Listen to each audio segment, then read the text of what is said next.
안녕하세요. 지식원숭입니다. 오늘은 인도네시아가 왜 한국을 견제하는지에 대해 알아보려고 합니다. 인도네시아가 한국을 견제한다고? 인도네시아가 한국을 견제하기에는 경제력 차이가 많이 나지 않나? 인도네시아는 동남아시아 국가 중 대표적인 친한 국가로 알고 있는데 견제는 무슨 견제야? 라고 생각하실 수 있겠지만 인도네시아는 현재 다방면으로 한국을 견제하는 중입니다. 2024년 2월 2일 한국항공우주산업에서 근무하던 인도네시아 기술자들이 KF-21 관련 내부 자료를 국외로 유출하려다 당국에 적발되는 사건이 있었는데 방위사업청과 국군방첩사령부는 인도네시아 기술자들이 KF-21 개발 과정 등이 담긴 자료일체를 USB에 담아 출국하려 했다고 발표했습니다. 이에 국가정보원과 방첩사가 주축이 된 조사팀이 유출하려던 정보 내용을 현재 확인 중이며 기술자들은 전원 출국 금지 상태인 것으로 알려져 있습니다. YTN에서 진행한 카이 관계자의 인터뷰에 따르면 인도네시아 기술진이 회사를 나가다 검색대에서 적발되었다 하며 이 당시에는 군사기밀, 방위산업보호법에 걸리는 자료는 발견하지 못했었다고 밝혔는데 다음 날인 2월 3일 SBS의 보도에서 결국 USB 내에 군사기밀이 있었음이 확인되었습니다. 보도 내용에 따르면 49건의 자료라 나왔으며 KF-21 시험 비행 결과,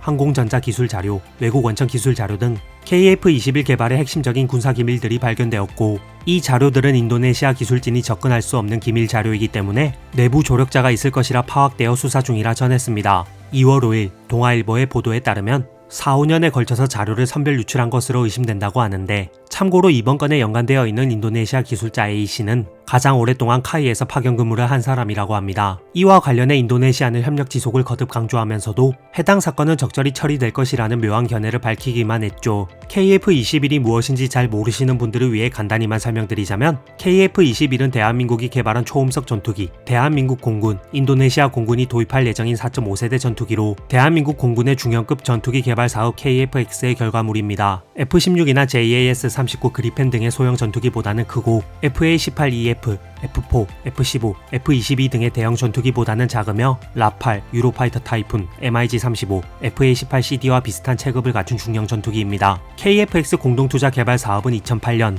한국 정부가 11개 국가에 비공식적으로 투자 의사를 타진하고 인도네시아가 유일하게 답변을 보내와 시작된 사업으로 7조 5천억 원에 달하는 사업비를 우리 정부가 60%, 인도네시아 정부가 20%, 한국항공우주산업이 20% 각각 나눠 조달하기로 계약되어 있었습니다. 인도네시아는 KF-21 보람의 개발의 유일한 공동개발 국가로서 한화 약 1조 7천억 원을 부담하고 전투기를 양산할 시에 50여 대를 현지에서 생산하는 것으로 합의했으며 분담금은 매년 4월과 10월에 각각 납부할 것으로 약속했는데 인도네시아 현지에서 종종 나타나는 주장과는 달리 한국이 인도네시아로부터 받는 것은 개발 자금 중 일부분밖에 없으며 인도네시아의 기술적인 기여도는 전혀 없는데 그럼에도 불구하고 인도네시아는 자국 내부에서는 큰 기여를 하고 있다고 주장하면서 한국과의 협상에서는 어떻게든 분담 금액을 줄이고 기술 이전 100%와 대수출권을 요구하는 협상 기술을 택하고 있습니다. 최근 한국인들 사이에서 이슈가 되고 있는 것이 인도네시아의 KF-21 분담금 미납 사태인데 2013년 6월 인도네시아의 유력일간지와 국방부 사무총장이 KF-X를 열매가 없는 사업이라고 언급하며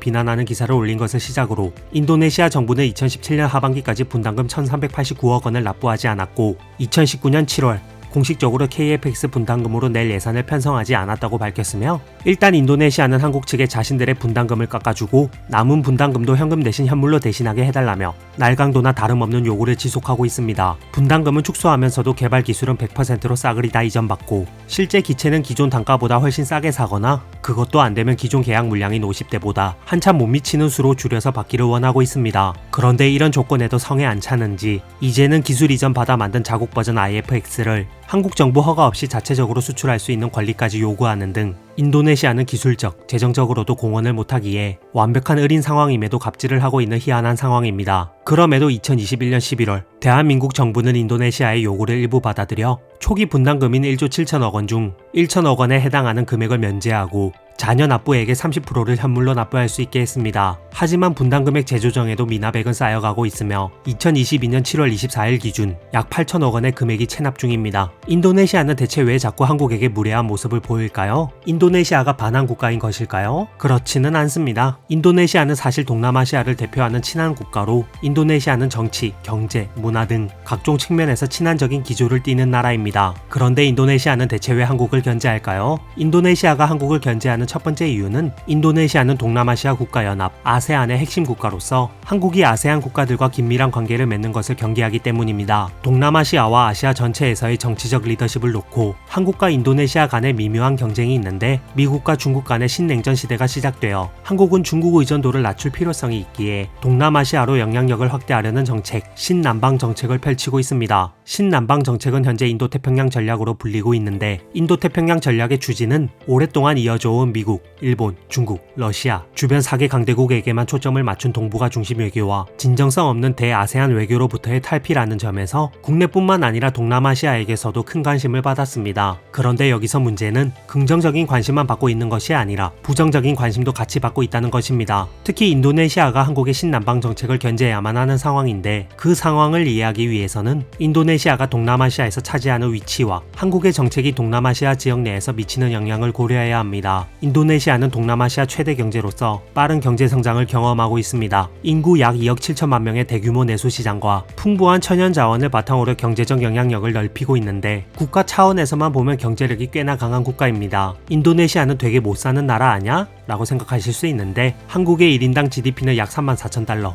인도네시아의 1인당 GDP는 약 5,100달러로 7배가량 차이가 나지만 인도네시아의 인구수가 넘사벽이기 때문에 국가 GDP 순위는 5에서 6위 정도밖에 차이 나지 않습니다. 국가 체급만 놓고 보면 한국이 살짝 우위인 정도죠. 한국은 세계 최악의 출산율을 보유하고 있는 국가로서 앞으로 인구수가 급감할 나라이기 때문에 국가 간 경제력의 차이는 점점 더 좁혀질 것으로 예상됩니다. 인도네시아는 동남아시아의 패권 국가이자 아세안에서 실질적인 리더로서 동남아시아 내에서 강한 리더십을 유지하려고 하는데 한국이 아세안과의 협력을 강화하면서 인도네시아의 경제적, 외교적, 군사적 리더십이 약화될 수 있다는 우려가 커지고 있습니다. 인도네시아는 아세안 내에서 주도권을 잃는 것에 대한 경계를 할 수밖에 없으며 이는 인도네시아가 한국을 견제해야 할 중요한 요인이 됩니다. 군사적인 관점에서 인도네시아는 여러 개의 섬으로 이루어진 해양 국가로서 남중국 해와 같은 해양 지역에서의 안보 문제에 민감한데 한국이 동남아시아 국가들과 해양 안보 협력을 강화하면 인도네시아는 자국의 해양 주권과 동남아시아 해상 지역 내에서 군사적 역할이 줄어들 수 있다고 생각합니다. 한국은 동남아시아 국가들과 방위 산업에서 많은 협력을 진행하고 있는데 한국의 첨단 군사 기술이 다른 동남아 국가들에게 제공되면 인도네시아는 자국의 군사력이 다른 아세안 국가들에 비해 뒤처질 수 있습니다. 경제적인 관점에서 인도네시아는 한국 기업의 투자 유치를 위해 다른 동남아 국가들과 경쟁해야 할 상황에 놓여 있는데 특히 베트남이 한국의 최대 투자 대상국으로 떠오르면서 인도네시아는 자국으로의 투자 유치 경쟁에서 열세에 놓여 있습니다. 베트남은 최근 몇 년간 급격한 경제 성장을 이루며 동남아시아 지역 내에서 인도네시아의 경쟁국으로 급부상했고 베트남은 경제 개방과 함께